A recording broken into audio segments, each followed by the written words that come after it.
vous êtes des garçons, publiez la date des changements de constitution. Faisez votre référendum à la con. Nous allons soudaniser ces pays. Nous allons aussi faire notre référendum de notre côté. Arracher le pouvoir parce que la trahison. Arracher baninga na yo opposant pouvoir. Président Joseph Kabila pesaka yango asala erreur te. Apesaka yanga moni sabino ba congolais ide feso beaucoup misaka. Lolenge nini bazali miyibi po bango bayebaki. Tozo koma kisasa. Ba o bazali rêver. Nous allons arriver à Kinshasa. Donc musara bango soko zana bango bozo yiba na bango za muyibi. Wana pa yebisanga ba miyibi nyoso ba yiba bamboko ba détourner bamboko na Congo. Yebisanga na boloko. Mutambaza aza muyibi. Mutambaza muyibi. Il n'y a pas de changement de constitution. Si vous êtes des garçons, si vous avez mis Bali, qui peut m'interdire à changer cette constitution? Mais interdire qui déjà. Il y a papi volcan, na yebi na respecter rien pour na kuta na combat. OK. Ata babe na kuta na combat. Na respecter bango. Mais ça te que oh non ezala onde na zaboye nga zo reconnaître. Mais combattant mukena combattant munene bazalaka te. Biso tout ça banani ba combattant résistant. Mais nga zo bunana na ngambu ya M23 et bon état de droit et comment état de droit so ba l'action comme ça bakangi okendolo. Tala ba karo ke na kozwa ba sac ya fufuru ba sac ya makale uta ba village et vous comprenez ba karo wana zo uta mais au moins ba karo wana ba fufu etenga ma boneti kuta ekomate. Comprendre? Car fufu bino tout monde apinda car que zo ba ngombe salité ba ranja ngote ba tsango ba nzete mo metala kara masanga.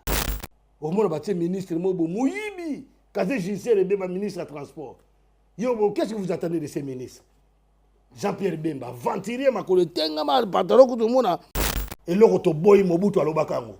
Merci. To boy séparatisme, to boy tribalisme, to boy népotisme. Yango mo batu bazo sala de prévendre mona baloba na bino ke ndeto saboye pouvoir na biso baluba mutako to nyata na bakayansa. Boyo kangote.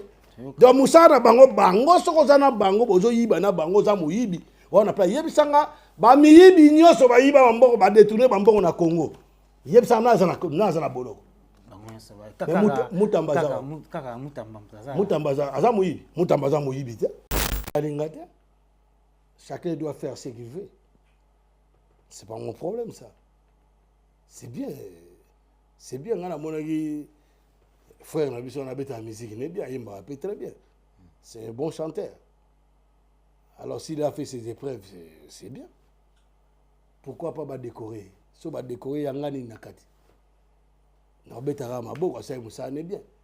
Kana mona soda moka zoloba mokonza mboka autorité mboka bayemba yeti. Boyo ngona ba disque mama lele ma fati beto Fati beto.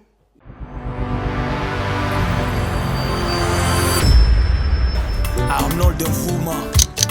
Très heureux de vous revoir encore une fois. Naebi ke bo sepera na biso chaîne nabino ezali oyo bolingaka mingi. Congo Libanga Télévision ezali wana uniquement pour na ko servir bino. Tozali wana pour na ko informer bino na o nyonso ezolika na mboka par rapport tozawana uniquement pour na ko transmettre bino message aux outa na ba peuple aux outa na ba opinion ya batu nyonso oyo ba lingaka biso. Merci na bino pour bolandaka biso. Tozali bongo na invité munene lelo tokomeka ko solola na ye tokomeka ko développer na ye tout au long de cette émission na bo sanité na pesi bongo. Merci na réalisateur na biso Arnaud de Vouma Pixel illimité. Merci Studio AM Studio et Zoni Bongo na Argentin tozali wana toza vraiment mobimba. Garçon Play à l'assistance réalisateur. Merci toza wana vraiment pour nako sala musala. En tout cas invité na biso lelo ezali bongo Célésino tokosolo na ye étant que combattant tokosolo na ye étant que ancien musicien toza na masolo ebele tokosolo na Célésino na pesi Célésino mbote. Bonjour Célésino. Mais c'est Oxy, comment vous allez? Ouais, ça va très bien. Ouais, mec d'ici. Malgré Ndengue présenter Ngaï, bon, c'est bien de vous présenter Ngaï. Mais aux gens ici, moi, je suis le communicateur officiel, porte-parole de AFC M23, secteur France. Donc, je ne suis pas un ancien musicien. Je suis un artiste, musicien, chanteur engagé. Je suis un combattant de première ère, résistant, révolutionnaire. Je ne suis pas un rebelle. Donc voilà, donc, chose de présenter, Moutou avant de liboso na yo, na plateau na yo, pour respecter quand même l'invitation na yo. Merci beaucoup. Pour présenter un Ndenge Longobani. Comprendre. Donc je suis un combattant résistant, artiste, chanteur, musicien engagé, de première ère. Et je suis le communicateur, porte-parole officiel de l'AFC M23, secteur France. Et je suis le membre de l'association. Je suis un membre de l'association, un des membres de l'association ASP, Alliance des Salis pour le Peuple. Et je suis aussi le collaborateur de tous les plateformes et associations qui s'occupent des enfants orphelins, les veuves, au Soudan, surtout au bazar na zone de guerre. Donc, je salue aussi, parce que je suis un des membres aussi. Il y a l'association de diaspora plurielle, il y a président, le président Petit Chomo Ngombote, Place Azali, et puis il y a Edi Bolombo, greffe international leader à Mokolo, Place Azali. La plateforme est Nyoso. Na Suisse, tout ça, la plateforme, écoute, il y a la Nangamissine, Maman Esther, la Moubangé, Esther Lagrasse. Donc, Naza et Belé, tout ça, la rap pour le Congo. Et tout ça, Luka, objectif, mon Congo, et aller objectif Congo, nous devons apprendre de vivre ensemble au Congo pour qu'il y ait la paix. C'est ça, donc il faut présenter encore au moins bon. Ok, merci en tout cas pour la présentation. C'est les Inos, et Belé, Mitunaka, comme la première photo, il y a une émission, c'est les Inos. Des musiciens engagés directement, combattants des premières heures, oyo abundelaka écolo, mais lelo azui page alingi azala na ngambo ya M23. Pourquoi ka koza na ngambo M23 pour combat oyo bit nango zalaki bo longola Kabila pour mutu mususu a remplacer, Congolais a remplacer.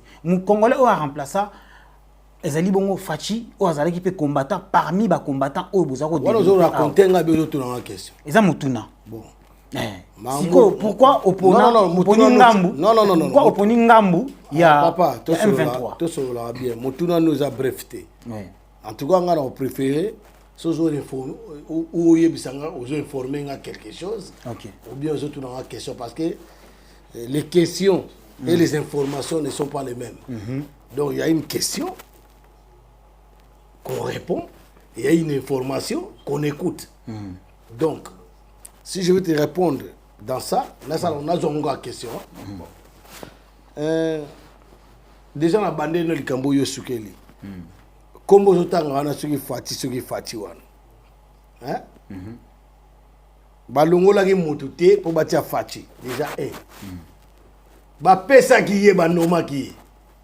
Ba noma ye azwate. Bala commettre au Sabino. Ba noma ye a trahir baninga na ye ba kendanga na Genève. Pour na kopona candidat de l'opposition unique. Yé moko na munoko na ya loba que non la solution à la République démocratique du Congo lelo ils allaient le président il s'appelle Martin Fayoul. Mais après 48 heures, bon mon akango bino moko et là on est ça là. A trahi donc ça traître donc il y a des traîtres étouffés dès le bas âge ti la famille na bango ça traître. OK. Et là on comme ça te siko là on yebisa yo ba noma ye muta pesa ina bo pété.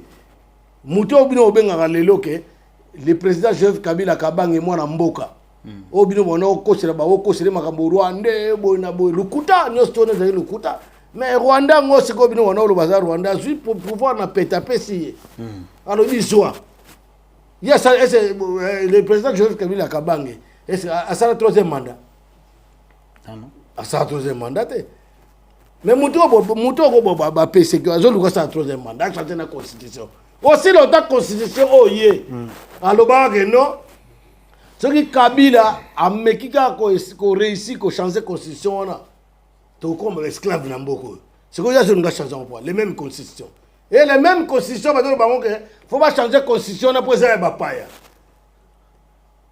et les mêmes bango mo ba do ça au peuple que non bango ba américain na ba corps ya Washington na kati ya un des accords ya article moko batinda qui va changer constitution mais ya ba paya mais ba paya so do tinda bino donc qui nana zo kosanana nana zo kosanana c'est on a ça biso tanto zo bunda komba tanto zo bunda po komba on do sala ngotilelo na ko so ko makamto lobi na yokile ouais ndeto za boy biso neti nga par exemple personnellement na peuple congolais na ba combattant nyoso ya bonne qualité tout ça na mokili tono bunda te po ba longola Kabila batia Félix na le chilo non tono bunda ba to changer système non mais malembe depuis c'est là qui Kabila dégage malembe ngani ngaboete combattant non malembe to wana ko linga to changer système. Ce n'est pas pour déshabiller Saint-Paul, rhabiller Saint-Pierre. L'objectif, c'était de changer le système. Donc, qui mouille bien ici, là. Pour ça, tout le monde attend le président Kabila, il va être aussi. Ils appellent à battre monsieur, il va être mais bambano, ils allaient. Mais ouais, les autres sont comme une plipi. Donc, changer le système. Va changer de moto. Alors, il y a un tour. Tu peux changer la constitution, il faut changer les moutou ya mouyibi. Félix n'a pas na ba copain na ye. Na ban na ye ba voler to changer bango. To changer bango bongoni lelo, mukilizo ningana. Tant yo ba troisième mandat, muningo peut-être que ça troisième mandat. Ça troisième mandat te. Donc on est ko changer to changer le système.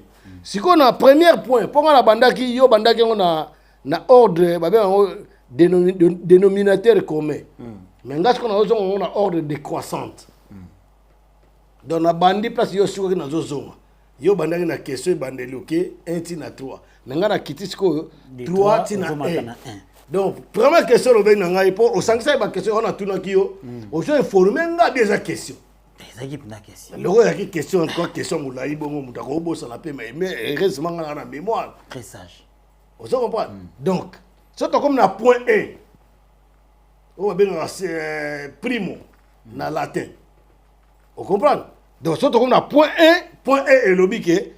Au tuningai, au longo na qui artiste engagé, combattant de aucun engagement M23. Est-ce que vous, en tant que journaliste d'investigation, vous avez vu que Félix a bien dit que M23, M23, 14 mois. Na Kinshasa, vous mettez dans la tête sur le sani, nourri, logé, blanchi, tout. Toi là qui voilà. Na yaza président kuna. Mais n'attends Kabila, tu yaka. Tu yaka te. Mais allez-y. Il faut savoir qu'est-ce qu'on était parti faire là-bas. Bon tout na yé. EDD.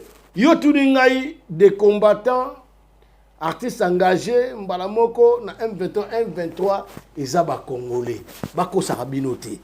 M23, c'est des Congolais. Mais ça va, Congolais financés par le Rwandais. Laisse-moi le temps de te répondre, tu auras le temps de te poser toutes tes questions. Okay. Sinon, si on commence à faire des débats, je dis que tu as changé, tu as débattu, tu as reçu. Pour qu'on répète au Toka. Vous comprenez? Donc, tu as une question pour la peine. Ils ont la valeur. C'est la logique, quoi. Logique, il y a une mission, quoi. Donc, nous avons des combattants résistants. Comprendre, nous avons des IDP, on a paix. Ensemble, nous avons combattant parce que nous avons adhéré mouvement combattant résistant. Nous, on était des combattants. Bango bayaka, mais on a le bâtiment la banda peut combattre. Ba combattant monsieur bazalaka pa lelo ba komba ba combat on ga moko ba combattant monsieur tukuna oya zalaka te na mona 3 individus mo batema na Londres boazo ba selezino wana zalaka te et c'est quand on la combat mais ba on peut bazalaka te pas tant ba papa Lumumba Emery Lumumba le héros national tant ba papa Nzezalandu tant ba papa nani ba papa Kingotolo Antoine tant ba papa Bomboko tant ba papa nani ba Mandrandele ba papa nani ba papa Joseph Kasavubu ba papa Moïse Tchombe ba papa Moulele bazo bunda ba combat et c'est moi 3 individus ba télé ba oh c'est les ya banda combattre et c'est bon ba salaka nangala ba to salaka te to sabana dans les combats ça se suit il y a une descendance les gens vont ngala bunda combat so ngalo bi na zate na mukili ta so moi na ngapa revendiquer avec papa so ba bomba na makambo ngapa pour sala ozo ba papa na biso nzamba benga ki epo ya teka pour bomba ngapo ngape nde na zabo na ete so yebaka ngala koma 18 okomona ngabo ta 16 yo tango ngabo landa na komi 18 tu comprends 18 c'est que c'est zana bakisi bon eza bakisi te mais ezanga nde to ba mvuluzi siko yo siko bomba siko c'est les une vrai bomba c'est na to ba menace de mort. Moi j'ai eu des menaces de mort plusieurs fois yo to ko bomba yo bona boye mais tant que c'est pas bon na molimo comprendre mais ba zonga te bon so to zonga na ebisa yo ke au moniteur to la ki na mouvement combattant résistant ouais pour combat ça na ngati lelo oui combat ezali mais to bunda combat mutu na munda bunda combat na plateforme na epi na manière na ndenge na donc net ngane na zabo personnellement je respecte l'opinion de tout muna obenda muna makasi te oyo ça les ama bete ta yo zo bana ke yo ndenge ne okena ngamo AFC M23 bonde ni bango bakiko ta IDPS est-ce que kuda na IDPS na IDFS union sacrée bazaka wana oyo ka ba détourner les gana mboka wana côté malembe IDPS malembe to ça yoka non ngani ngata mtakata nga question nazo expliquer so na 6 na 6 ozo comprendre donc deux abonnés bazaka na union sacrée wana nde bazana ba IDFS nde bazo gouverner parce que la République démocratique de Kinshasa nde bazo gouverner na Kinshasa wana oyo ka te ba kufa na Kinshasa ba détourner moyo ka ngote ba viol oyo ka ngote ba braquage insécurité totale boyo ka ngote bato ba kufa na makala bato bazo kufa na bopito bato bazo kufa na bamai na ba accident nzele za bien te kura ko katana mai mawatro kuluna epai botuna ba honte pourquoi ba kenda kuna. Donc, on a un M23 parce que j'ai vu que l'AFC M23, c'est les autorités au Bazali, sensées, au Bazali très intelligents, au Bazali sage, bangonde Bazali, autorité, na zone de Bazali, na Bazali bateau yo, na Bazali au biso libéré. Au sommet que donc sécurité, peuple azo vivre bien la sécurité, peuple azo vivre azo suivre les lois, mboka propre, mais qui n'a que ça so yo solo. Il y a des foules par-ci par-là qui mouillent des inondations. Il y a des désordres dans la classe politique, dans le gouvernement, il y a des impidités, il y a des soni. Il y a des gens qui sont là. Et ça va au Congo. Donc, affection, Malembe, pardon. M23 va se violer. Mais on a tout dit. On a tout dit. On a tout dit. On a tout nié na Kinshasa yo ka ngote. Te yo ka ngo mais na ngambu na mais na ngambu na bino te. Ba viole zo sala. Zo sala débat tikanga na expliquer yo. Ba tu bazo ba le côté aux journalistes vont dans la place mon réseaux sociaux de retrouver tina boy. So na carte de presse. Futa tike kinde ngapi na ndo yo ka neti yo. Ngapi na zo yo ka neti yo. Mais ngana kene na Goma. J'étais sur place, j'étais à Bukavu, j'étais à Nyiragongo, j'étais à Kibumba. J'étais à Chefferie de Bokomo. J'ai vu que tout ce qui va là-bas, parce que les Congolais ont un défaut. Défaut, tout ça, on a trop mais tout le monde a raté. So, yoki ga bayi soka, au moins, Oxiona Zarandoki. Au moins, Arnold Voumawana. Esprit ma bé. Au moins, on a play. Ah, play, faux garçon. Au tcha, on a motu, au vérifié, au monité. A sali au périer pour un oui, pour un non. Bakosile makelele, bakosile makambo, oyoki onka na matoyi, au gravango. Oh, vérité, c'est moi qui étais là-bas. Tout Congolais est censé attendre partout dans Mboka. Congolais ne tangamona ba vérité on a zolo baso na zokosa. Akende kuna guerre c'est si la kuna. Le président Corneille Nanga, le président de la République démocratique du Congo, il y a solo. Notre cordon, il vous a dit. Dans cette partie libérée, on n'a plus la guerre. To bandinde misala. Et pour vous dire que notre verbe, c'est d'avancer. Et notre vocabulaire, de changer la mauvaise gouvernance. Donc, si on a ici, ok, place la Zakuna, nous sommes des Congolais. Nous devons vivre ensemble. Voilà. Au déclaré à Olobi, Corneille Nanga, président, il y a L. Obino Bolibé. Il y a LT, dans le moment, LT, Azali, président de la République démocratique du Congo, il y a Solo, Oazala Tembe. Oazala Tembe, attends, yo sont la Tembe. Pesangai quelques mois, bon mot on kalate. Président actuel, Bolobi Yé. Mais Yé, Moutou, Azana parti kaka ndambu ya Congo. Bon, c'est quoi, Yem dans la partie kaka ndambu ya Congo? Bon, parti on a ndambu sous Nazana. Non, une grande partie, Ezana Maboko ya Fachi. Papa, papa, yo on a ebisa yo. Moni bino ba Congolais. Vous comprenez. En plus, Congo to votera. Malembe, na vote wana et Malembe. Makambo solo besoin na nzela te. Nanga zaki président a saigné. Ma question est ma banale. Linga o valoriser ma question là. Vous comprenez ko ngai. Devant ngai wa ko bima ba bata moto. Vous comprenez. Donc, et là on a émission hein. L'autre là, il habite à Kinshasa. Au Bobenga nani Fatih Béton. Sopi Béton il n'a habité. Azana Kinshasa. Donc lui il fait toute sa vie à Kinshasa. À matin en avion à Kinshasa, à Kitara à Kinshasa, place à Benga ba immigrant. Au Baouta nini au Baouta États-Unis, ba yara na Kinshasa. Ce que c'est dit à la président de la République démocratique du Congo. Un point na joki ba immigrant on tati na wana Goma. Bien à Bukavu. Il faut savoir déjà que on est parti au budget de Libéra. C'est cette partie et tu as la katanga maman aussi là on a katanga parti on a de l'isa à Kinshasa. Yo voulons moi à Kinshasa.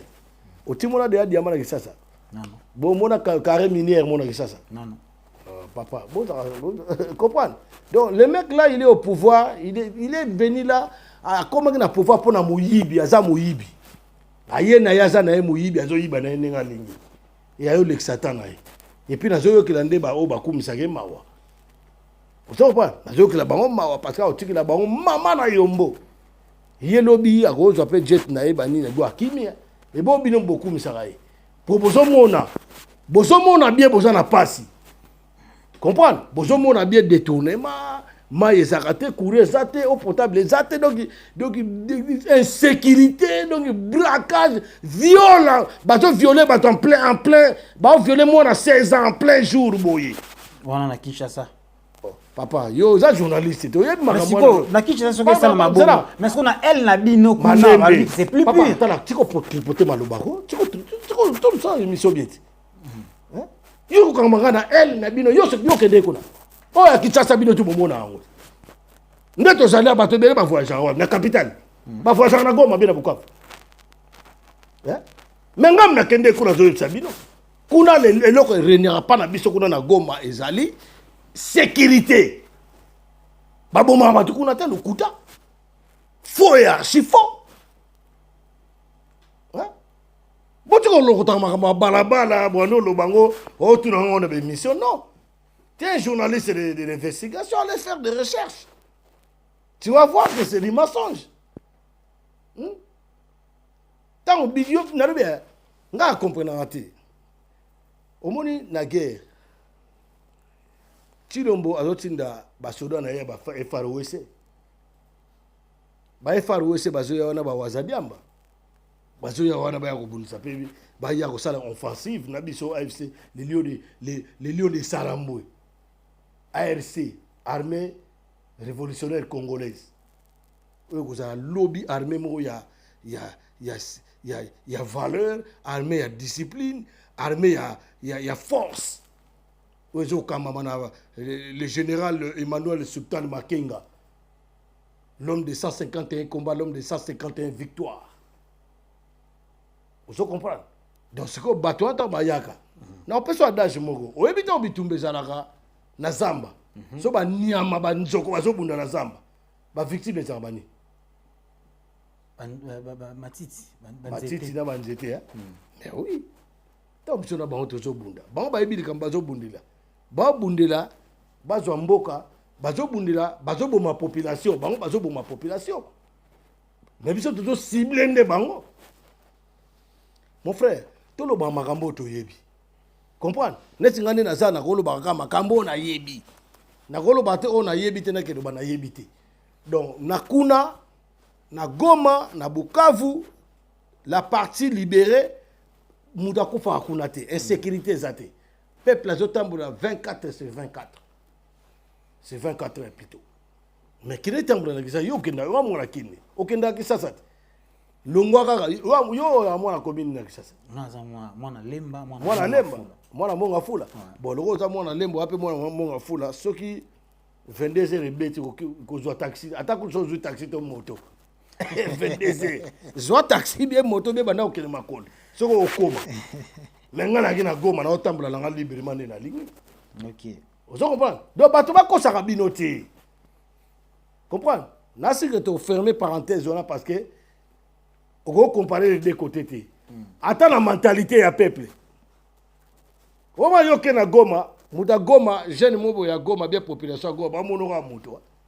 Mais yo siko uta poto ke na Kinshasa, ba bengo professionnel. On a complexe d'infériorité.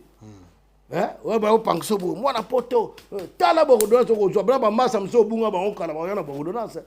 Ba yana ba condoléances. Ba oya pena ko lela pena ngala lia ka te bona. Mais c'est pas à Goma. Hein? Na Goma, tout le monde vit sa vie très bien.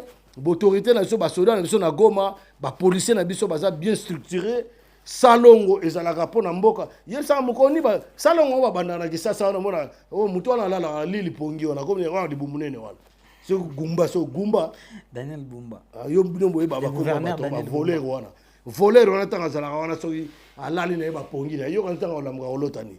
Olota tembo alota ba makangu na ye banini yango na bato bazana ba déclarer pas longwa bon do sa musala bien fa longwa non ozo ba to mona bande ko na bisa njili na pesi bino mbote place bozali bana njili mbote bana changu etika la changu ngana mona changu comprendre to mo ba ventilier do ba milice ba binisa na force de progrès tango ba criminel ba zo kotela na ndako ba kotela na bandako ba zo boma batu babomi be kofo babomi bato belé likolo ba bien na bango bayaka te soda yaka te mais on a bisi bana chango bino bozo ke mais bato be ko déclarer que biso de to sa boye to changer constitution so to changer constitution mo na chango mo ko bimara balabala ba akomona mais tango ba criminel ba kotela na bato bazala wa pour ba intervenir na ba policier bazala wa mais il faut pas chercher à savoir bangonde ba criminel bana chango bozo lukwa bango wa.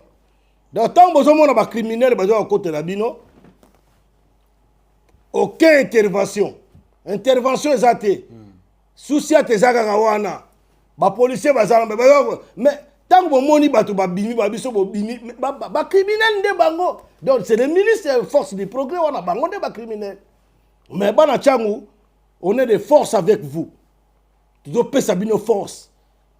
Tu dois payer bato to bazo ko lo buzo ba contre changu yaya bo beta bango basi machette bana mandoki bosi mandoki donc biso ne to boye to à l'étranger netinga na nga AFC bar M23 donc na forcer bino na ko côté na bino na ndenge nyonso tout donc ba mata ba kita non changement de constitution non au troisième mandat et ça la maté au salaire au top pesi peuple nini pour pas passer au troisième mandat et ça la maté il y a une émission de konanga atana mentalité peuple o azana Kinshasa na peuple jo senga ke même mentalité on a oza ba côté ya zone libérée il faut to affecter ngo na peuple ya Kinshasa pas comme appena la souveraineté na comme appena na changement de mentalité et voilà.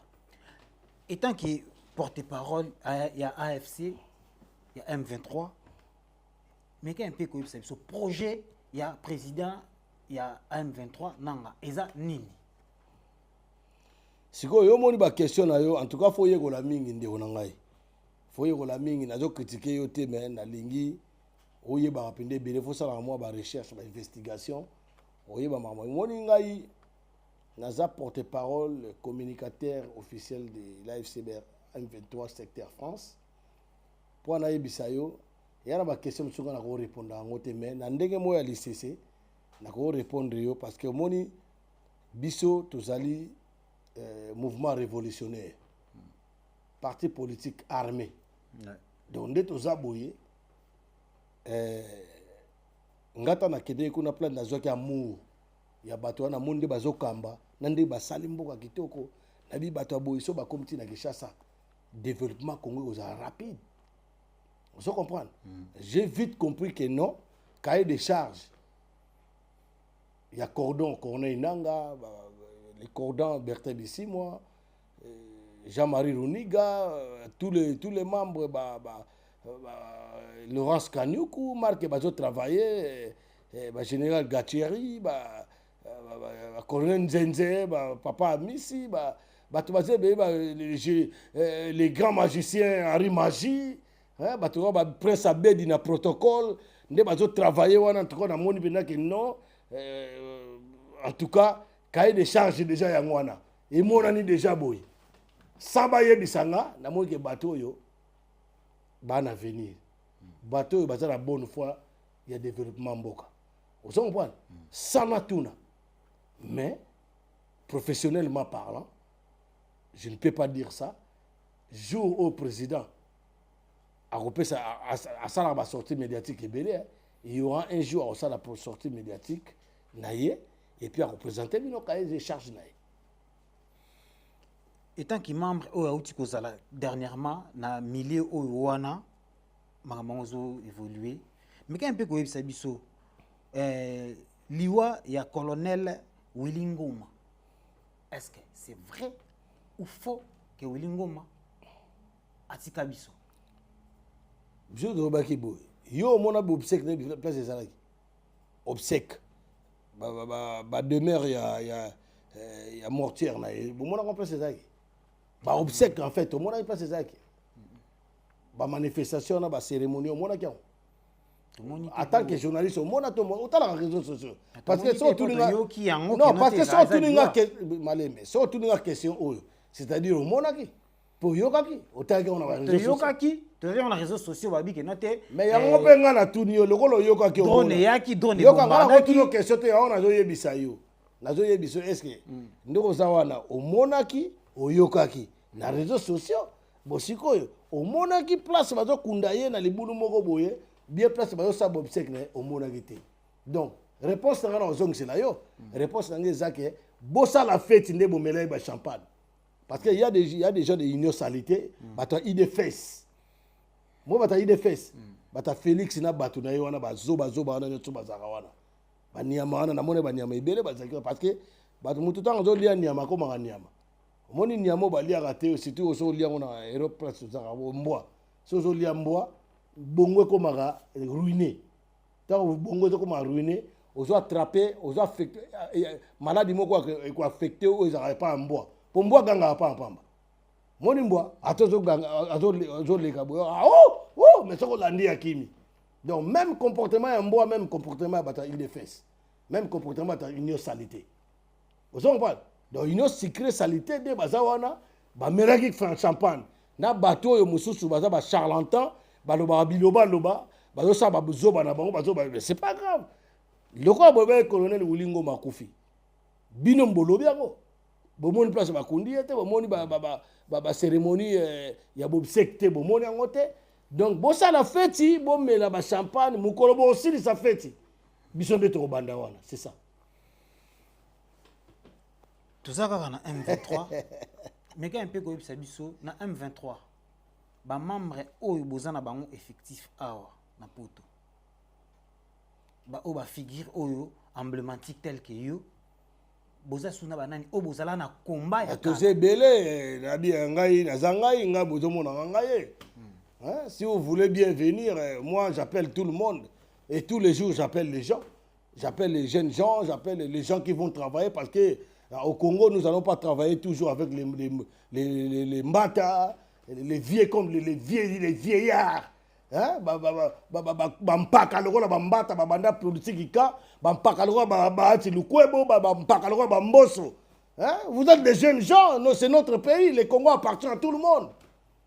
Même toi, tu es là, même Arnold Voumi, bien, Bandeko Nabiso, na pesi Candido Mbote, Fernando, na pesi Mbote, Wadol, na pesi Mbote, place Azali. Tout on a besoin de travailler. Les jeunes, qu'est-ce que vous faites ici? C'est pour ça la raison pour laquelle j'appelle les gens de venir adhérer. Venez faire vos adhésions. Lobi bo travailler dans Mboka. Donc on a IP. Donc on a tenté dans le web ça nani boyazali, mais mes camarades, tous les camarades qui sont ici, nous sommes nombreux. Au jour d'aujourd'hui, nous avons totalisé, je crois, au nombre de 20 000 ou 25, 35 000 membres qui est en France. C'est belé. Parce que tout le monde veut le changement du Congo. On ne va pas continuer de cette manière. Les gens là, ils sont capables de préparer. Et là, on va changer la constitution, modifier la constitution, qu'il y ait un troisième mandat pour bâtir l'éternel. Et vous, les jeunes, vous n'allez pas rester éternel en train de les regarder. Pour ceux qui ont comme son royaume. Pour les jeunes, comme un roi soleil, vous comprenez? C'est pour ça, moi, j'appelle tous les jeunes, tous les jeunes confondus. Boyan à AFC M23. Parce que AFC M23, Bazoko Sarabino trop, Wande, Lukuta. Tout ça, Congolais, Ngana Outikuna n'a la vérité. Depuis longtemps, je combats pour la vérité. Vous comprenez? Tout ça, Congolais, photo Sikolambo Kanabiso. Nous sommes obligés de devoir de vivre ensemble. Vous comprenez? Donc, ndenge zawana question tuningai na de non ba membre ba ndeko na otanga bango bazebe to na ba ipo aiza as grand combattant, grand communicateur boyibe ba Adabidi, ba Gloria, ba maman Monique Bazali, maman Charlène Bouchiri, le président Camille, il est là, papa François Wembo, papa André Philippe, Alain Pieko, tous ces belés. Vous comprenez? Tous ces belés, Djomubia là, les prophétesses, la prophétesse Esther. Bomo nagaye Emmanuel Esther, bomo nagaye. Prophète Ezekias Mboukou, bomo nagaye. Surtout quand tu es en Belgique, bomo nagaye, on a vu sur le roi, Yaidi Bolombo. Bomo nagaye, président Pitu Chomongo. Bomo nagaye, Mike. Bomo nagaye, papa Ernest. Trop ndeko na ngai. Comprena Bokechu. Bokechu ba yambo ya to lobi mutu na mutu aso bunda na komonia. Et là on a expliqué yo faut comprendre que ndeto sa boye dénominateur commun na biso. Ennemi na biso. Le premier ennemi à peuple congolais et à nation congolaise. Comme on est Félix Antoine Tshilombo. Parce que mutu nyonso aza Félix dégage. Tout ça dans opinion moko. Sauf que biso ne peut pas Félix Tshilombo banga andeka biso. On va opposition dans ce genre. C'est bien, ce sont des opposants. Je ne peux pas les dénigrer. C'est bien, C64. C'est bien. Mais, le pouvoir, ça s'arrache. Le pouvoir est qu'il y a un papier na bigité. Moutouana obanga bino diku, boza boke sala soki mouvement na bino bosanga na bo coalition. Diku, soki simbité bozongi koto te. Biso doit catégorique. Bon changer constitution. Bon changer constitution, nous, notre verbe c'est d'avancer. Notre vocabulaire c'est de venir changer la mauvaise gouvernance. Et puis, c'est que nous avons dit que parti politique va s'aligner derrière Bisso pour Bisso la force de progrès. Parti politique, c'est bien. Parti politique opposition.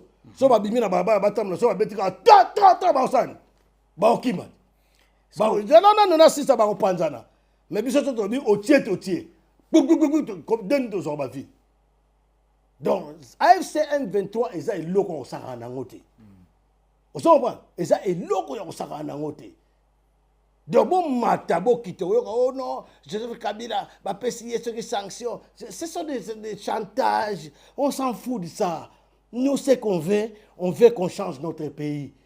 Les peuples vivent comme tous les peuples africains. Moi, j'ai vu des pays africains par-ci, par-là. J'étais au Rwanda, j'étais Nairobi, na Keiba pays Afrique moins belé, mais na Kenya dernièrement na auto visiter Ouagadougou. Mais il faut voir tout tikalissima. Hein, ba président soko ba président wana ozo président wana soki Fatih Bete ba voyage. Aya kata investisseur mon côté. A créé bino combien d'emplois? Bino boye poto na passe mutu moko azo parvenir ko buka banda ko ba peuple na ye mais place ko tsa ba peuple na ye ezate zana na silisa place ko tsa ba peuple na ye ezate mais na likolo nango azo bengisa so ba immigrant ba uti na en Amérique ba na mboka na bango eza bien liaka bien ko leka biso ba ye na bango pe bazawana na donc na habité président insécurité ça na capitale na mboka na place yo au Geraka yebisanga banda ye aza président minembo na Bunagana ko ya depuis quand to libérer on depuis quand ça fait longtemps Goma to ke le communiste est-ce encore mais si les garçons les présidents Corneille Nanga que je salue en passant mon président mon cordon. Je vous salue, Nzamba Batela, Peso Makasi. L'armée révolutionnaire congolaise, la Pessimno Bambote place aux alliés. Bande Gonangai. Akenda Kuna, Mikolo Leke, Baba font la Goma. Les cordons qu'on est Nanga, alors si vous avez des gars, si vous êtes des garçons, venez.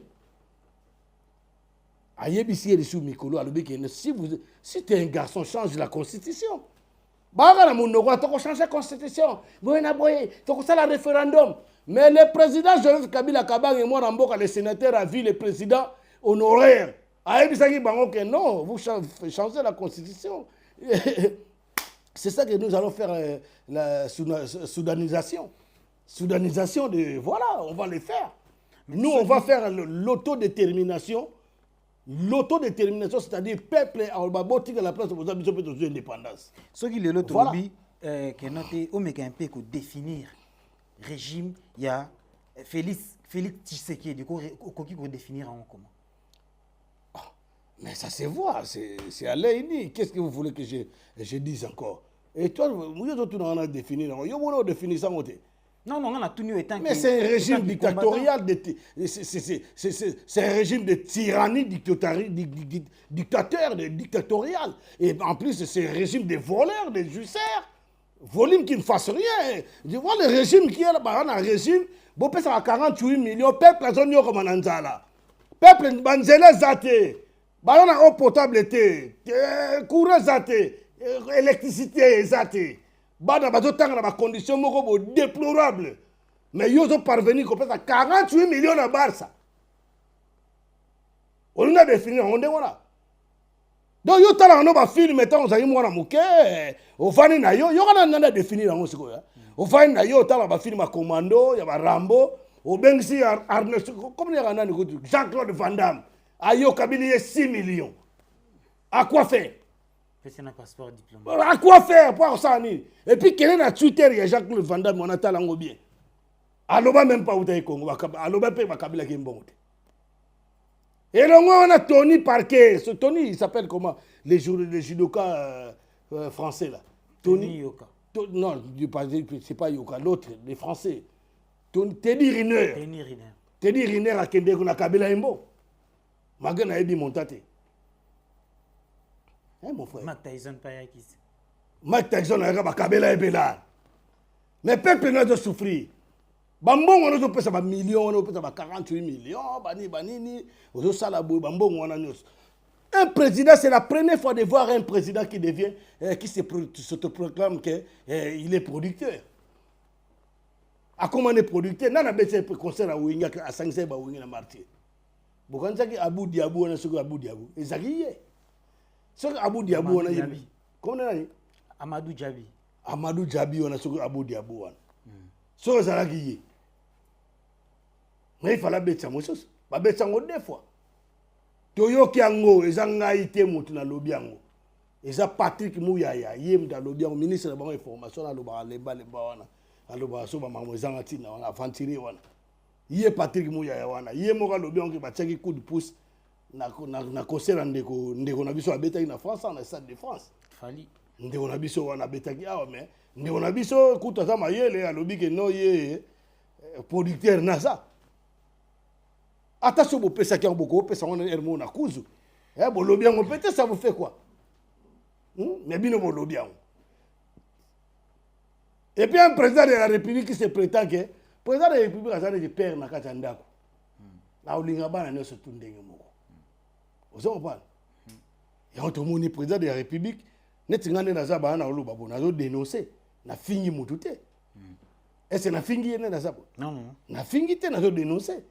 Mais il y a eu des individus baba na mo wa miketa mso aya ono ko finga e. A fingi pas na manière te a bi ne ko s'exprimer na kitarata ta fingi e. Kofinga wana nde baloba ke celui qui sème récolte. OK. So total nde ko moko boye ndeko na bango ka azaka Taliban bo azaka na ba Canada bo dinosaure. On nga finga ba. Mo nga finga premier ministre na bango na to Ginette Tumwini wana. So Tumwini wana. Finga ke mabe. Est-ce que to ba fingiye? To moni makama Moïse Mbiye. Donc batona baza soki yo zolo ba na bango za contre ki muyibi na bango.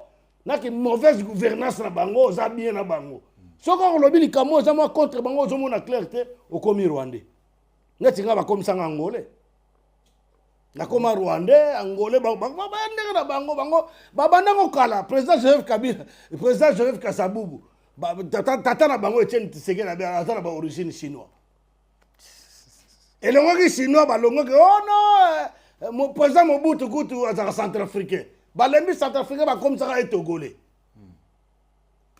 ba comme ça le président Martin Fayoulou ba bengue sénégalais Mamadou Niang donc ils ont battu mo to na battu mo ba to komba o kamambo ka c'est na kata cerveau na bango na yoka na panel mo na mataki le mutu moi c'est bon so comme on est passé sur na panel ya ndeko papi na peso mbo de papi kawaya azo ba bango ba raisonner na cerveau te ba raisonner na tibia et c'est muta ko raisonner na tibia.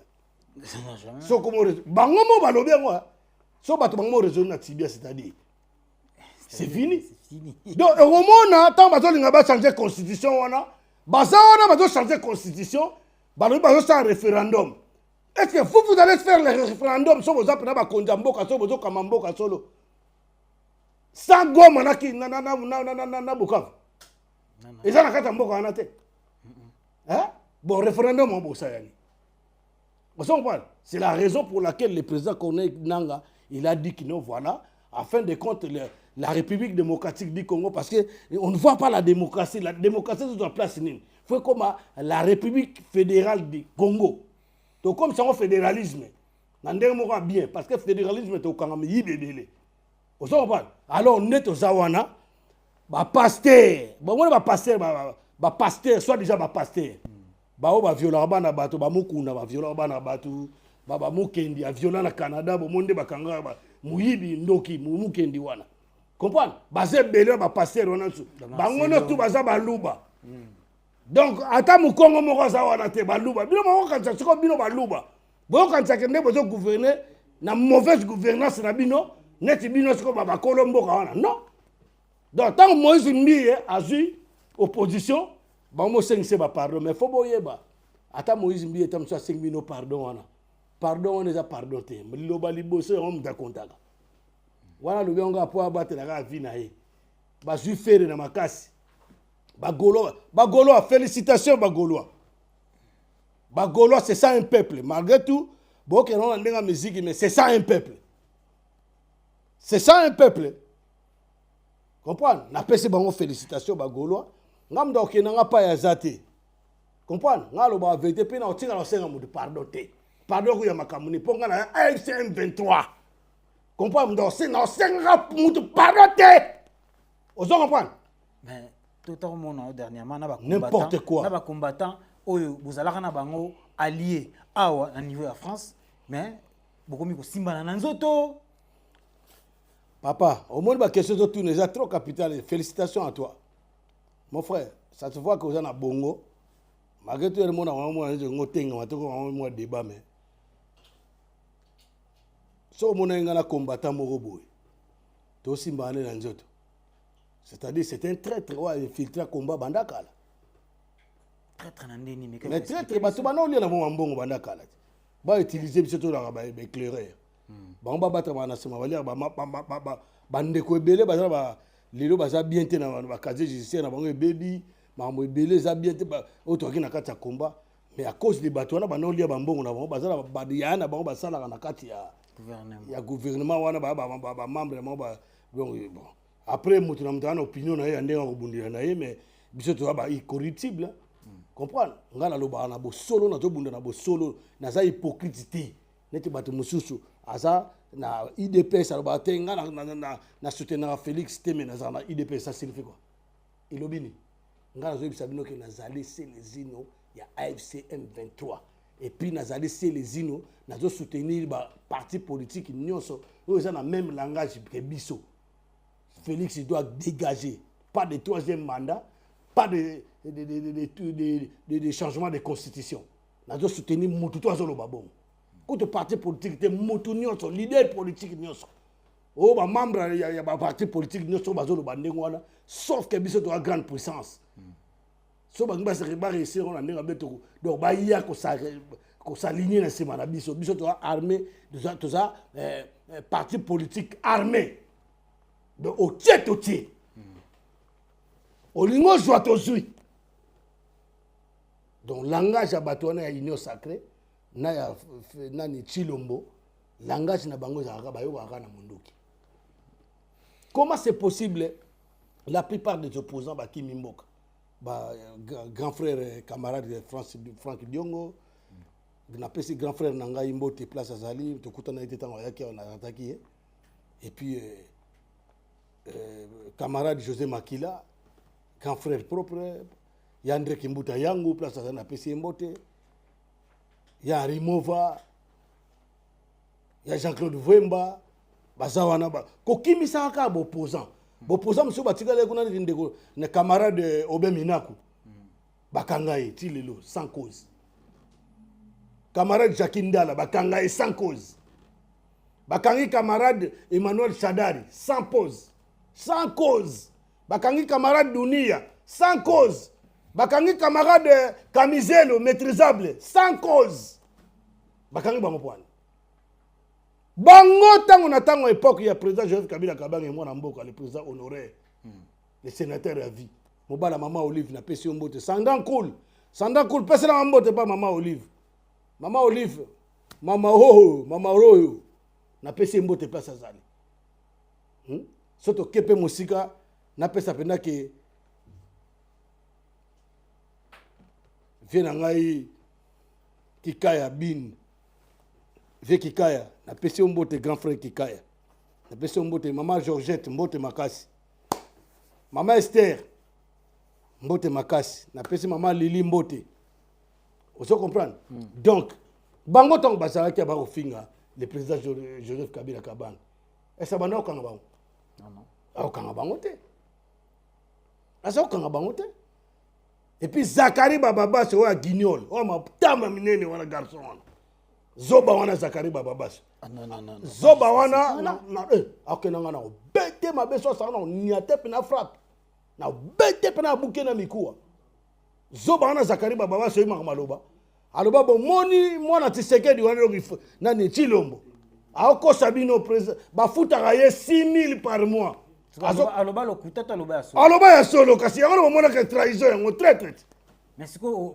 tangu yozo tuna ngai ke ono bosimbani nalobia tangu yozo tuna ngabo bosimbani na combattant moko bo non parce qu'il y avait beaucoup de traîtres tout le monde a osimbani na mais traîtres donc il a lingi ke biso koloba vient na ngate ya vient na ngai oh papa yango akufela baleki beni bon ya vient nga ayebisa yo bon combattant mais par rapport à âge cause à ngana on a problème te ngana so pas lingi on a problème yé kaka nga aussi na porter ba plainte na porter plainte et c'est là moi et logo salam ndenga sawana ponga sakana te micro ponga za structuré na minute.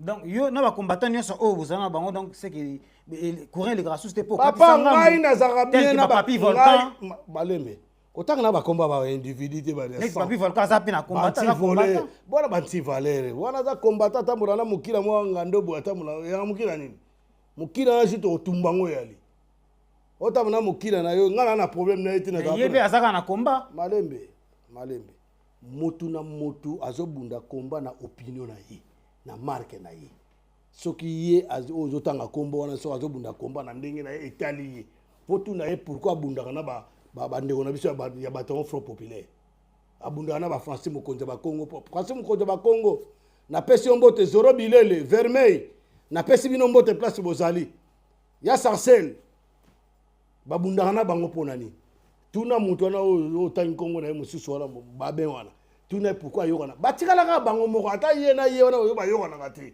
so bayokani lo bango basalaka zo basala so nini yango wana e ba tikala koyokana te e pinga no bana okamisa na kata komba ngo pe to wana kata komba to wela nini oyoka o ndeko na biso odombo bayokana te na boketu o na to ju pouvoir te mais ngai na wana oyebisa bango ke soki likambo ezali boyokani ba makambo ya lo bayi boyo likambo wana ngo simple elo ni to kokosala bosala ke no bobengana na privé et ça sert à rien boyo kobimisa yango na ba TV boyo yango na ba na saka na problème na mutu te mais bango nde balinga bakoma na problème na nga parce que na poni opinion na ngai nga na poni AFC M23 na za hypocrite te bango baloba so baza wapi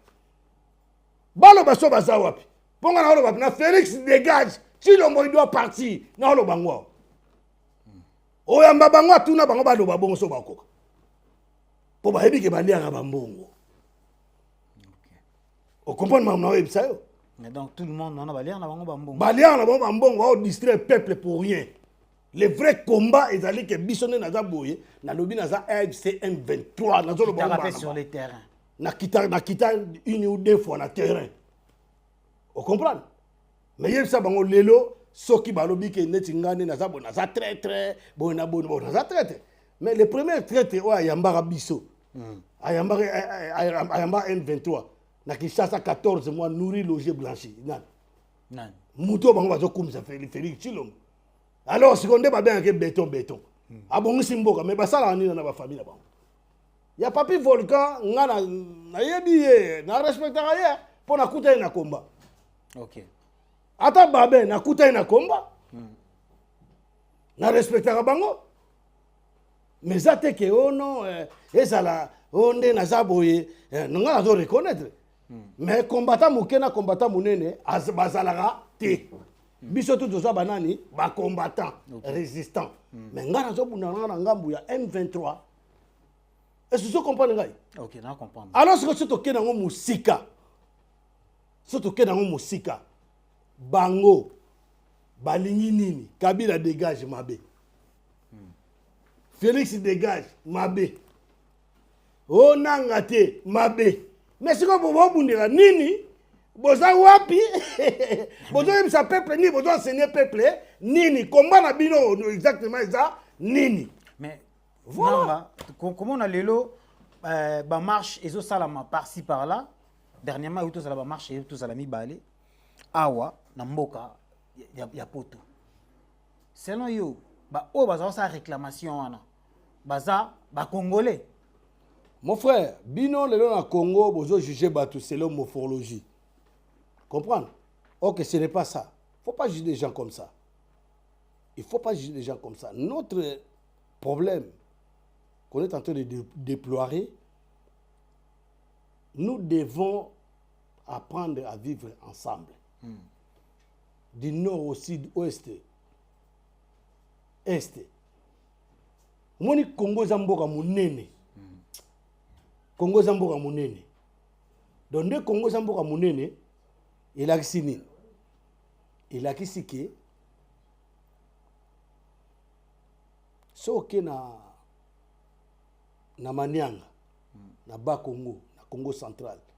oki toana banyanga na ngambo ya Congo tu appelle banyanga na Brazzaville oyebi yango na Congo Brazzaville soko kei soka musika te aka na nini bazana ba Congo na bayombe bazana Angola ngambo Angola non bayombe bana Angola te OK zona kaka kabinda omwa bakabinde baza pe baza na Congo ndamu pe baza na Angola so kei na kaka na Kinshasa kota Maluku bateke baza na Brazzaville bateke pe baza na Kinshasa voilà so ko landi na ngutu plus profond au moins bateke monsieur baza tina Gabon parce que le défunt président Omar Bongo azalo balingala za moteke vous comprenez so kei na este banyamurenge ngona banyamurenge que je soutiens ngana soutenir banyamurenge parce que baza ba congolais muta yebisa bino pe yé moko président na bino na yebisa ayebisa bino banyamurenge ba congolais lobaka ngote parce que yé moko ba yebi amona ke ba congolais mais ce sont des peuples eux baza victimisés aujourd'hui au jour d'aujourd'hui bazo bombarder bango na ba drone bazo bomba ba bétail na bango bazo considérer bango banani ba congolais te mais baza ba non ngana kenda ba kota est kuno zomo na penaka o mboka deuxième ville ya Rwanda Gisenyi na ngambo katimba mo Goma mais bato ba vivre na bango o mona tamsu muto na muto kuna babota o kabula bango ndenge nini o mona longi moko ba wa so longi ya asa congolais tolo ba so na be asa congolais masana identité na Rwanda te asa congolais et puis marchand de ça la marawana mona tamsusu bato ba do teka biloko na Onjabirere bato su ba ke so mape biloko na Gisenyi tina Kigali bazoya donc problème est ça na on peuple te so ba mama banyamurenge ne banyamurenge baza ba congolais mboko na bango terre na bango za minembo et alors on a yo na été soze colonie neti ngana mta Congo central ya Mbanzangungu na Mbanzangungu bato mo ba luba mo ba uti so yuwa bato ndima biso te photo bima na Mbanzangungu mais mabele na biso yango na et alors on a ba umbu bateke na bayaka na bateke na ba umbu village na bango Kinshasa ale bino bo uta boya ko lobaka balongona kena kamfo mungano na Kimbanze kuna kensa ba umbu wana tu balonga so ba oblia uti vous comprenez donc tant bino bozo mona ke congolais nyonso aza na morphologie ndenge moko te to na ba culture ndenge mo to ba bantu to za ba bantu ba nilotique bazali ba semi bantu bazali to tanga na ba classe ba pygmée pe bazali na Équateur yo même na Équateur nde bazana Équateur za mabela bana ya ba pygmée ba ngala ba yaki goya so bangala na ba mais au jour ba yebi bato ba uta ba msu ba kitana ba Soudan ba msu ba uta ba luba ba uta so ba kota ba Rwanda ba uta so comprendre donc tozana besoin to yeba nani to nani aza ekolo nani o oxaze colonie o nani vuma aza colonie to comme une situation autre on a Congo mutu tout ça à s'autoproclamer na mboka na yetu nous sommes des Congolais point barre c'est pour ça que je vous dis que nous devons apprendre de vivre ensemble. C'est ça le problème. Oh, bah ça qui marche na nini qui muto organiser marche on a ça président Abisso il y a diaspora plurielle. Puis tu sûrement bravo à lui, bravo betele ta maboko, bravo. On betele maboko te. Non, betele maboko. Betele maboko. Ngana za congolais.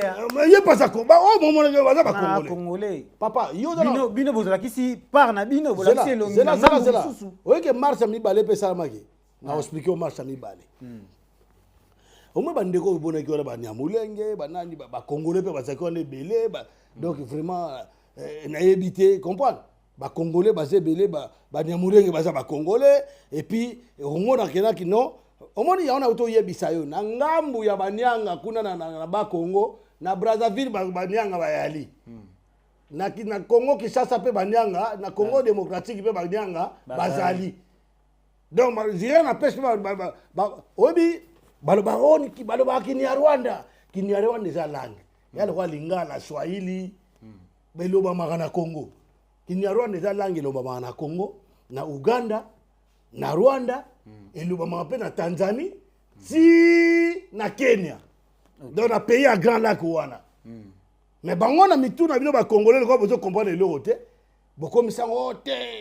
Basa ba ni Rwanda oh za langue. Ya le ko zo bananga ote. Basa ba lingala. Lingala za langue. Vous comprenez? Donc bateau mona ko il y avait que des Congolais. Et il ne faut pas bon juger la morphologie. Non. La morphologie. Mais morphologie va bantu to ebi po biso ba Congolais. Na lobi na Congo tozali na ba bantu. To na ba semi bantu c'est-à-dire baluba. Biso ba bantu tozali ba semi bantu bazali ba nilotique pe ba Congolais bazali ya ba nilotique. Vous comprenez? Ba pygmée bazali. Mais pourquoi vous voulez changer? Vous voulez juger les gens pourquoi? Ça sert à quoi? Bon moi tu bona ba bassesse mo boya osakanate. Vous comprenez? Oyo basala qui marche na manifestation na Bruxelles bazala qui ba Congolais. Mutawa ya kosa yote ke o basa ba Rwandais le kutam da Rwandais place on a zate. Donc je vois pas l'intérêt quelqu'un qui est Rwandais, il est bien chez lui. Ils n'ont pas de conflit entre le gouvernement et le peuple. Déjà, pour mon président Paul Kagame, il est à Salambo, comme la photo Sud-Afrique. Vous comprenez? Il y a donc, son mouton se manifester bon parce que c'est Congolais. Nous avons quel intérêt au mouton bien voilà, vous comprenez? Donc, c'est des bobards.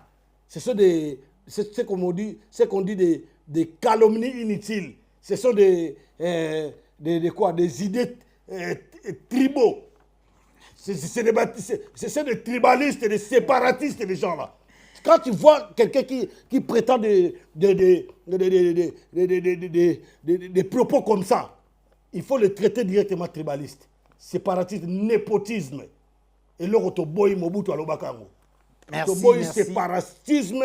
Toboy tribalisme, toboy népotisme, yango mo bato bazo sala de prévendre mona baloba na bino ke ndeto saboye pouvoir na biso baluba mutako to nya taina bakayansa boyo kangote do musara bango soko zana bango bozo yiba na bango za muyibi wana pa yebisanga ba miyibi nyoso ba yiba bamboko ba détourner bamboko na Congo yebisanga na bolo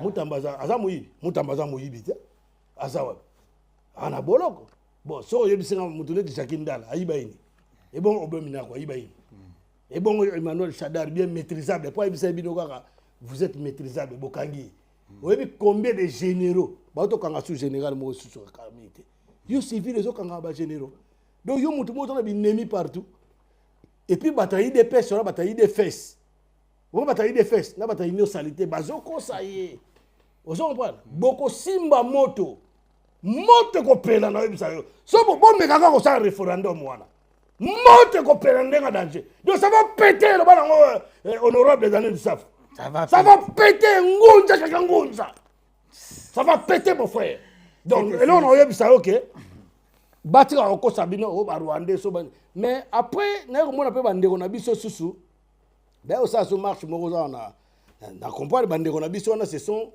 batuo yo bazana bango ba fanatique ya ba leader ya parti politique parce que là au moment ba lo ba malonga wana ils a depuis manifestation pe to mona ke salim piaka ko sakanate mona ke ngoyo mo par rapport à obino zo ba Rwanda zati bangonde bazana ba propos tribaux bazaba antagonistes ce sont les homos sans pied ben bazaba homos sans pied donc ba yelo wazo salati donc bango wazo yakaka bango bakosaka peuple ya mais peuple peut pas timbeli bango bakosaka peuple comme ça ba memba ba leader na penser ba yebi ndenge Félix Tshisekedi zo linga changer constitution wana so akomi éternel wana bango misale sa nini ekufi ya ba benga ipe ba donc bokende ko bo sala mo marche moko boye non changement de la constitution mais mon frère tant bandeko ba congolais bo bino bo benga ba rwandais tant ba sali langage ni banda do ba non changement de constitution Tshisekedi dégage o bango ba ko lobani non changement de constitution Tshisekedi dégage mais pourquoi vous voulez chercher pour créer moi rivalité wana na katwa ozo monter bo ça va tout c'est Donc nous devons apprendre de vivre ensemble. Merci, Voilà. merci beaucoup. C'est les unes qui ont vraiment tendre vers la fin de notre émission. C'est les unes, il y en a si j'ai mon très capital, étant que artiste engagé. Lelo comme on a fallu pour pas double stade de France, Andimi a dit que notre Lelo, président Fachi a honoré a passé une médaille. Mais Talingate, chacun doit faire ce qu'il veut. C'est pas mon problème ça. C'est bien. C'est bien. On a mon frère, on a la musique, il est bien, il m'a rappelé très bien. C'est un bon chanteur. Alors s'il a fait ses épreuves, c'est bien. Pourquoi pas décorer? Si on va décorer, il y a un nakati. On va maboko, ça est bien. Si il y a mon producteur, comme les producteurs, oh l'obio. Non, producteur, on a producteur. Ah, ça producteur, bien, Fachi est président. Ah, mais normalement, un président de la République, il faut mettre sa valeur. Un président de la République a reçu la cérémonie Moroboye. Et ça, on rendez un président de la République, il faut avoir une réserve. Il faut avoir un bon pic qui a charisme. Vous comprenez? Mais ça, là, on est un ministre de la culture. Ministre de la culture, pas ça. Ok. Mais ça, c'est très important. Mais si il y a ça, il y a ça, bon artiste, artiste, on dit, des preuves, on est bon, balobi ko ba police qui. Vous comprenez? Mais peuple zo ku fanzala ba binzele zate insécurité na mboka bazo boma batu na ndenga misi bozo mona eau potable zate électricité zate nzala hôpitaux zala raté mboka moko calvaire do bo batu ba vivre na prison à ciel ouvert. Ndeka na ebisaki yoti mais siko yo soko lobi wana moni tata na kata ndako alaksaka position te. Tata la kata ndako alinga batu tundenge mo. Mais alingi batu nyoso tundenge mo. Yo mdozo mona ngo mais sozo décorer ba misusu. Bo ba misusu ba sa ba pré ba kala kata ba nini bon. Na boyita ko sala ngo ya na be talinga ite. Non, te ba preuve na. Bon, de toute façon talinga ite. Bon biso moni biso tali biso to lobi ga boye. Nous notre verbe c'est d'avancer.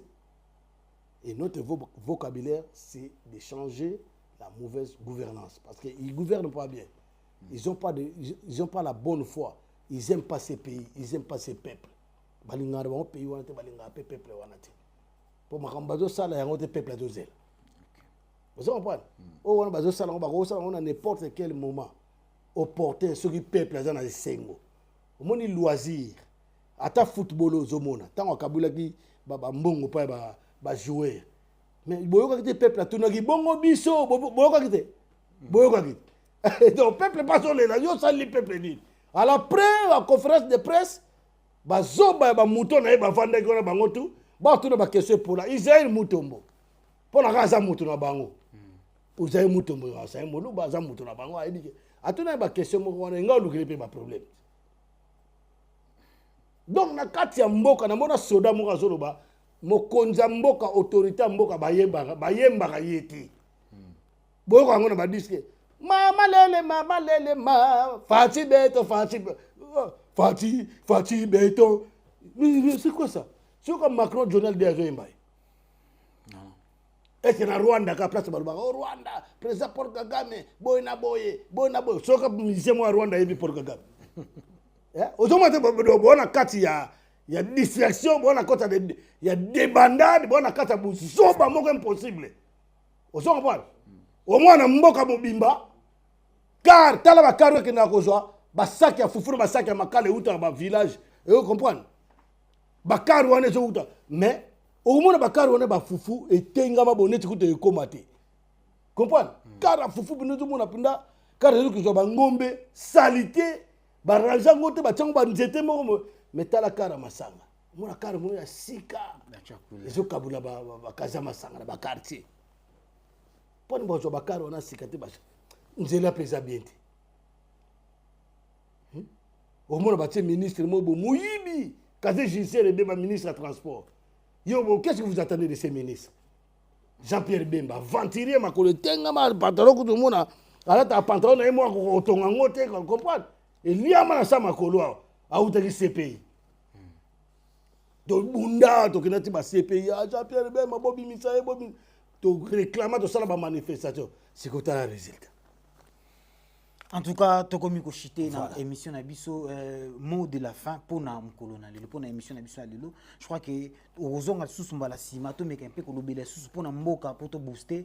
En tout cas, ekozala penda vrai bien. Je pense également à celui qu'on appelle José Mouta M16 à partir de Kinshasa. Mon oncle, j'étais sali là où tu es. Na bossa nioté Eric Elukasi. Na pesi mbote l'honorable et tous vraiment ensemble. Makambo ndenge ezokende to évoluer awa tozabongo na Congo Libanga télévision émission na bino bolingi mingi bokomona yango awa na Congo Libanga télévision toza vraiment ensemble. Mot de la fin pour na émission na biso ya lelo. Merci monsieur ndeko nanga Oxy. Mot de la fin na ebisaka ba congolais bolongo na distraction. Le pouvoir ça s'arrache.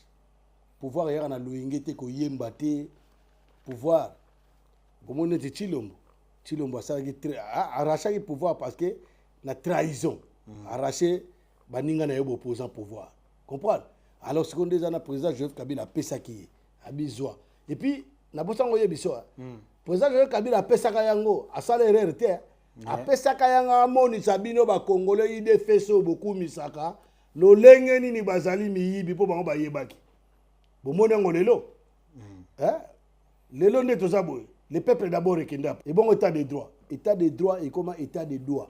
So ba l'action comme Moussa Bakangi au Kendolo. Au de Miap. Au Ané. État de droit na bango ko ba yangwara. Le peuple d'abord ya bango comment libumu d'abord, famille d'abord. Bozo mwande bande ko Félix Tshisekedi ba mvwami. Par-ci par là bo monaki ba vidéo monsieur Zalia. Bo mona vidéo au senga kutu ndeko na Arnold Vuma fatiango parce que au moins ndeki ba yaki na concert ya ndeko na so abeta eloko to boy Mobutu alobaka ngo to boy séparatisme to boy tribalisme to boy népotisme yango mo bato bazo sala de prévendre mona baloba na bino ke ndeto saboye pouvoir na biso baluba mutako to nyata na bakayansa boyoka ngote do musara bango soko zana bango bozo yiba na bango za moyibi wana pa yebisanga ba miyibi nyoso ba yiba bamboko ba détourner bamboko na Congo yebisanga na za boloko Mutambaza aza moyibi Mutambaza moyibi te tozokoma Kinshasa bao baza rêver nous allons arriver à Kinshasa vous comprenez donc il n'y a pas de changement de constitution si vous êtes des garçons si vous êtes des bali qui peut m'interdire à changer cette constitution. Mais tu intelligent qui est déjà. Il y a un aéroport à Goma. Oh, ce que ça va être, c'est que ça garçon il faut l'aéroport à Goma. Faut là. Un garçon il y a un fond là. Si vous êtes des garçons, vous allez changer constitution, vous allez référendum, vous publiez en bataille la ville. On a deuxième mot de la fin.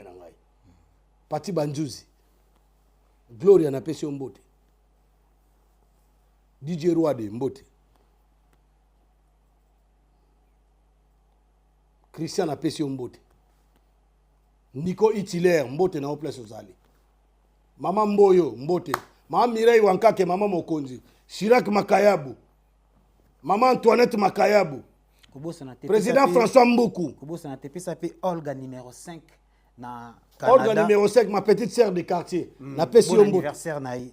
Ah, joyeux anniversaire petit nanga Olga. Voilà petite sœur nanga ya. Olga numéro 5. Na pesi Mbote place ozali. Et puis na pesi ba membre tout à AFC Bar M23 Mbote dans le monde entier, y compris avec monsieur le président Katangé. Kibwe Kimpele. Pardon, Kibwe Katangé. Monsieur Kibwe Katangé bomoni ndenga portaki Félix Chilombo Asumbididi ndenga portaki plainte dans ce pays a eu réponse avec accusé de réception. La suite de bon na bino mo okene ce pays. Bon mekaka bon meko publier date bino mo bon na ndesa. Bon meko publier date. Le président Corneille Nangaa, le président de la République démocratique du Congo, est vrai. Je salue le président Jean-Marie Roniga, l'apôtre. Je salue maman Esther, la grâce. Emmanuel, encore pour une fois. Je salue Peter Enyang. Je salue maman Fifi, Koudana Katia Goma. Nzamba batela yo, oza maman moko bien. Je salue papa Amissi. Je salue maman Alphonsine. Na maman Mireille Kouna nakati ya Belgique. Maman Alphonsine, merci. Na onostu bosala ngai, en tout cas na remercier batunostu ba bazaki na ngai. Maman Samsuku tozana bango. Ba assistaki ngai te mais ba o assisté ngai na pesi no merci na ba nde bosala pour na roto ko fait la cousin na ngai, petit frère cousin. Donc nana mingi olobate na olingo kanisa ngote parce que na gina ba moyen te. Donc AFC Bar M23 viva viva viva, nous allons libérer toute une nation, nous allons libérer tout un peuple et nous allons arriver à Kinshasa. Si vous êtes des garçons, publiez la date de changement de constitution. Faisez votre référendum à la con. Nous allons soudaniser ce pays. Nous allons aussi faire notre référendum de notre côté. Essayez de faire ça, vous allez voir. Donc, il faut comprendre que Moutouazali, agent de la balkanisation du Congo, ils allaient Félix Tshisekedi. Ingeta. Merci vraiment. Na ba onyo so bazi occasion ya kolanda biso na Congo Libanga télévision na Pesibino. Merci ezalaki bongo invité na biso mec d'ici Célésino akozonga lisusu mbala sima pona à chaque fois au événement ekozala akoya kopesa biso bongo maloba po boyoka ye bapesa bino bopesa pe litoyi po boyoka po bo afongola bino mitu mémoire pour comprendre qu'est-ce qui se passe vraiment pour biso nyonso toza bana ya Moka Congo tolingi évolution ya Congo toza vraiment ensemble na bino. Merci na Arnaud de Vouma Pixel illimité na Bosani Ote Garçon Play na Pesi Bongo ba gros bisous na Mama Chi. On est vraiment ensemble. Congo Libanga télévision to Jali donc ya Koroba Mingité AM Studio Libende check. Merci.